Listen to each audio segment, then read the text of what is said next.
ఈ వీడియో చివరి వరకు చూడండి, ఎందుకంటే ఈ రోజు ఒక నిర్ణయం మీ భవిష్యత్తునే మార్చేయొచ్చు. 19 డిసెంబర్ ఆంధ్రప్రదేశ్ నుంచి ప్రపంచం వరకు టాప్ 10 బ్రేకింగ్ న్యూస్ ఇప్పుడు మీకోసం. ఆంధ్రప్రదేశ్లో గుడ్ న్యూస్. అరకులోయలో గ్రీన్ టూరిజం ప్రాజెక్ట్ ప్రారంభం. పర్యావరణానికి హాని లేకుండా యువతకు కొత్త ఉద్యోగ అవకాశాలు. డెవలప్మెంట్ అంటే ఇదే అంటున్నారు నిపుణులు. విశాఖలో సిఆర్ఈడిఏ వారి ప్రాపర్టీ ఎక్స్పో ప్రారంభం. ఇల్లు కొనాలనుకుంటున్నారా?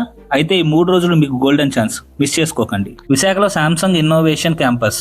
750 మందికి ఏఐ, కోడింగ్, డిజిటల్ స్కిల్స్ లో ట్రైనింగ్. డిగ్రీ కంటే స్కిల్స్ ముఖ్యమన్నది మరోసారి ప్రూవ్ అయింది.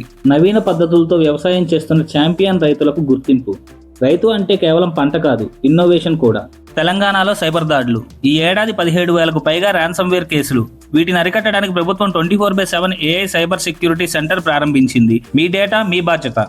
ఎనర్జీ సేవింగ్ లో ఆంధ్రప్రదేశ్ కు జాతీయ అవార్డు. ఇది వరుసగా 4వసారి. దేశానికి మోడల్ గా ఏపీ. పార్లమెంట్ లో కీలక బిల్లు పాస్.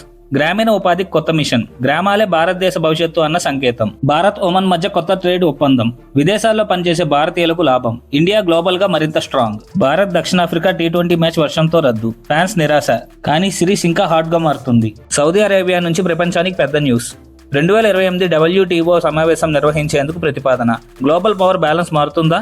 ఈ టాప్ 10 న్యూస్ లో మీకు ఎక్కువగా ఏది నచ్చింది? కామెంట్ చేయండి. ఇలాంటి క్లియర్ అండ్ ఫాస్ట్ న్యూస్ కోసం లైక్ కొట్టి షేర్ చేయండి. ఫాలో చేస్తే రేపటి బ్రేకింగ్ న్యూస్ ముందే మీ మొబైల్లో.